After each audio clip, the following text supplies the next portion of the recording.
मैं doctor Anil Kumar ji government law college Alwar से, जो कि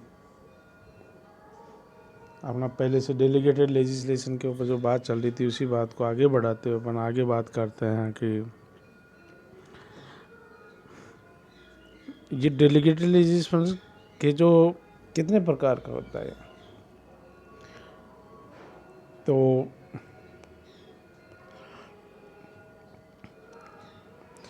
इसको ये कह सकते हैं कि ये 4 भागों में बांटा गया हुआ है, जिसमें हम कह सकते हैं जो जनरल है डेलीगेटेड लेजिस्लेशन या सामान्य प्रत्याशित विधान की बात करें, दूसरा है अपवाद स्थिति प्रत्याशित विधान है,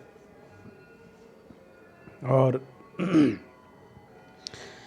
तीसरी जो काइंड्स की बात करें या प्रकार की बात करें तो हम हेनरी अस्टम क्लॉज की बात कर रहे हैं। और फोर्थ पे हम करें कि विशिष्ट प्रत्याशित विधान, इसमें जो न्यायिक पुनरावलोकन को भी से पृथक रखा है, इसके बारे में बात करते हैं। तो सामान्य प्रत्याशित विधान के लिए यह है कि सामान्य प्रकृति के प्रत्याशित विधान में 2 बातें हैं, या इसको 2 भागों में बांट रखा है। पहला है सकारात्मक और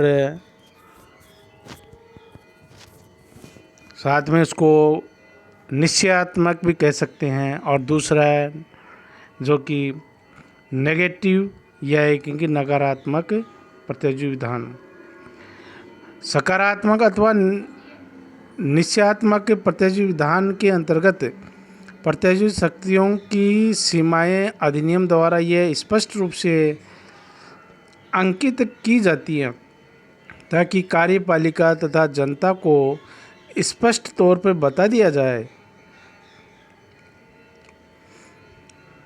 और दूसरे रूप में हम कहें कि नेगेटिव जो डेलीगेटेड लेजिस्लेशन की बात करें कि इसके अंतर्गत जो प्रत्याशित शक्तियाँ और कार्यों की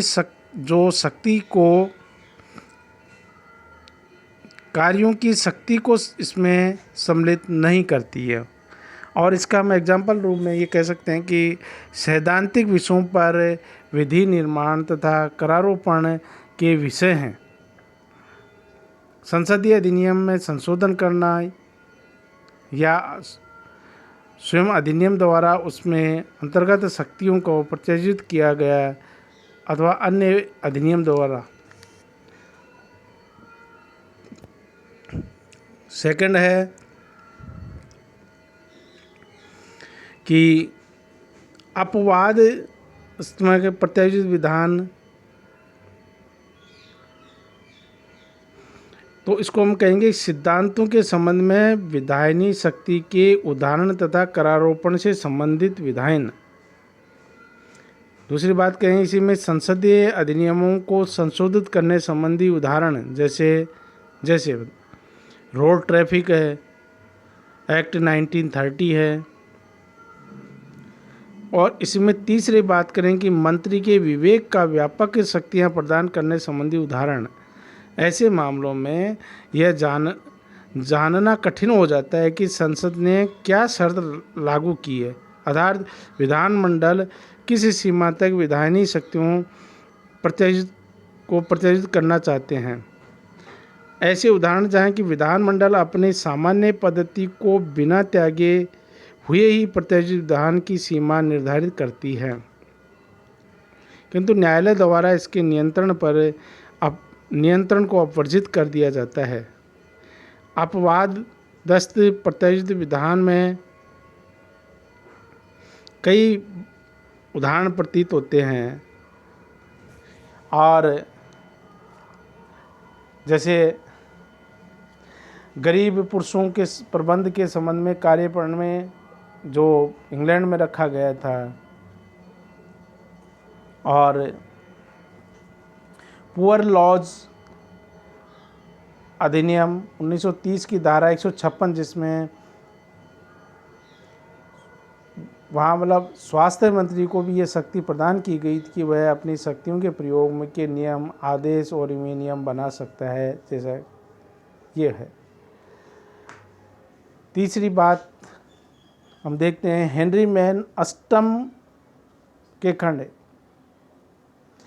इसको इसलिए हेनरी मैन अष्टम खंड कहा गया है क्योंकि हेनरी अष्टम कार्यकारिणी सम्राट जो थे उस टाइम, उनकी हठधर्मी होती थी।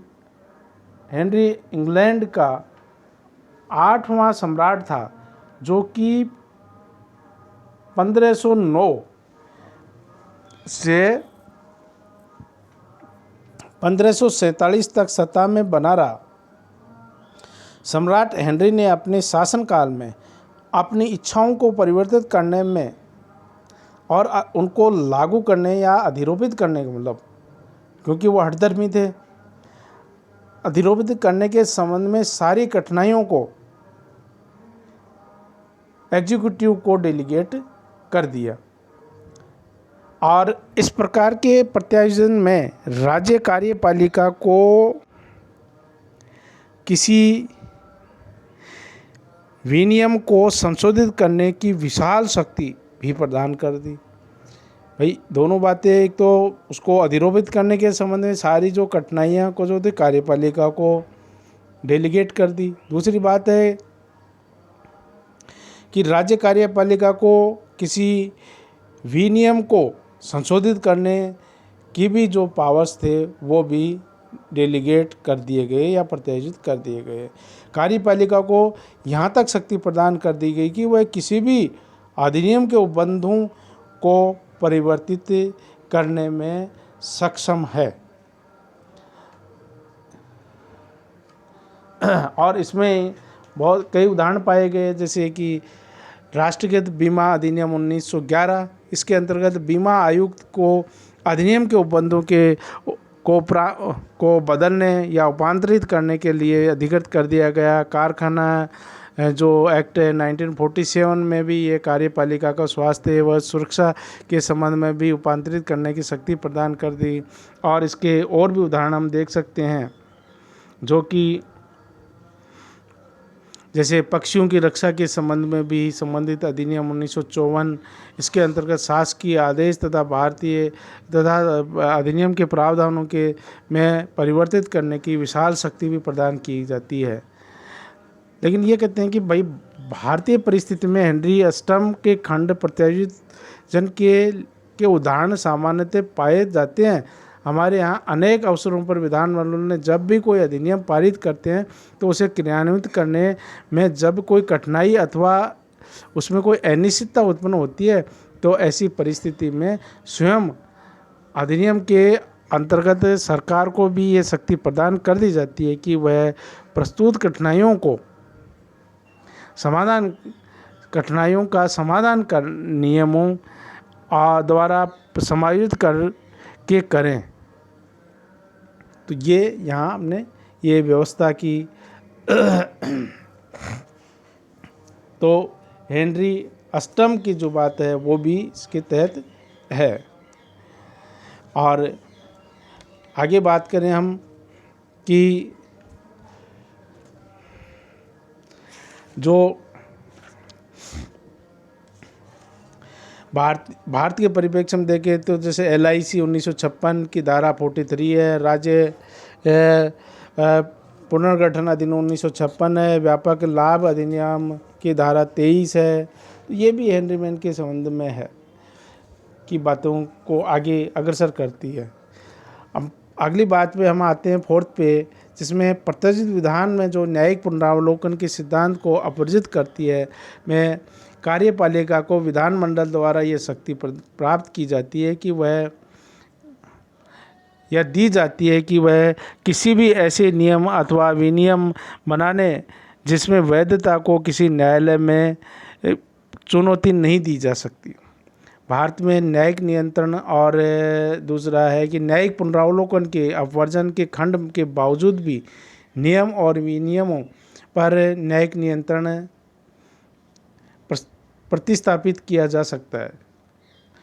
और हमारे इसमें सुप्रीम कोर्ट ने अपने बहुत महत्वपूर्ण मामले में केरल राज्य versus KMC Abdullah and company AIR 1965 supreme court में, जो कि पेज 158 में यह अवलोकन प्रस्तुत किया है कि किसी भी पितृ अधिनियम में इस आशय का उपबंध होने के बावजूद कि अधिनियम के अंतर्गत बनाए गए नियमों के संबंध में न्यायालय में कोई आपत्ति नहीं की जाएगी।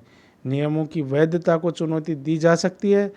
अपवर्जक उपबंधों की घोषणा में प्रत्याशित विधान की प्रकृति को नहीं बदला जा सकता है, इससे कि उसके न्यायिक पुनरावलोकन को रोका जा सके। ऐसा हमारे यहाँ सुप्रीम कोर्ट ने अपने इस मामले में, जो कि केरल राज्य versus KMC Abdullah and company के मामले में अभी निर्धारित किया है।